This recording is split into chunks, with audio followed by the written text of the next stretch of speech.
उद्धवची प्रत्येक press conference सभा काय असेल ते त्यांनी तोंड उघडलं की त्या तोंडातून अश्रूंचाच महापूर बाहेर पडतो. प्रत्येकाच्या तोंडातून काय बाहेर पडतं. आता उदाहरणार्थ आमच्या संजयच्या तोंडातून त्यांनी तोंड उघडलं की ड्रेनेज गटारगंगा बाहेर पडते.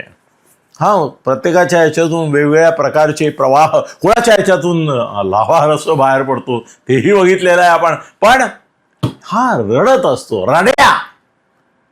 त्याला कोण वेगवेगळ्या नावाने म्हणतात, त्याच्या मुलाला काय पेंग्विन काय म्हणतात, याला काय म्हणतात वगैरे वगैरे, घरकोंबडा म्हणतात याला वगैरे वगैरे.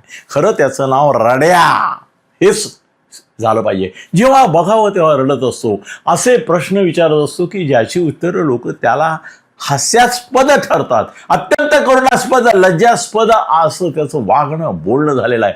तो जे प्रश्न विचारतो ते त्याला काय अर्थ नसतो.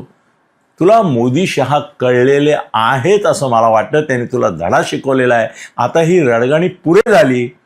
आता तू सारखं पूर्वी म्हणायचं ना, मर्द ना मर्द, मर्द ना मर्द, आम्ही मर्द आहोत, आम्ही मर्द आहोत, ते ना मर्द आहोत. शेवटी मी संजयला सांगितलं, त्याच्यात भाषणामध्ये आता बघा तुम्ही मर्द नामर्द शब्द येत नाही, त्याचा श्रेय मला आहे. मी संजयला सांगितलं याचं मर्द नामर्द बोलणं बंद कर, कारण नसताना हा मर्द की नाही याच्याबद्दल लोक शंका घ्यायला लागलेले. इतका हा मर्द नामर्द करत राहतो. तेव्हा ते बंद झालंय. पण आता तो जे करतोय हे रडगाणं, रडूबाई घेणं, मी नाही अजिबात म्हणणार की बांगड्याभर, मी नाही म्हणणार की बायकांसारखं रडू नको. आता बायका अशा रडत नाहीत, त्या रडवतात, हे पण आपण बघतोय.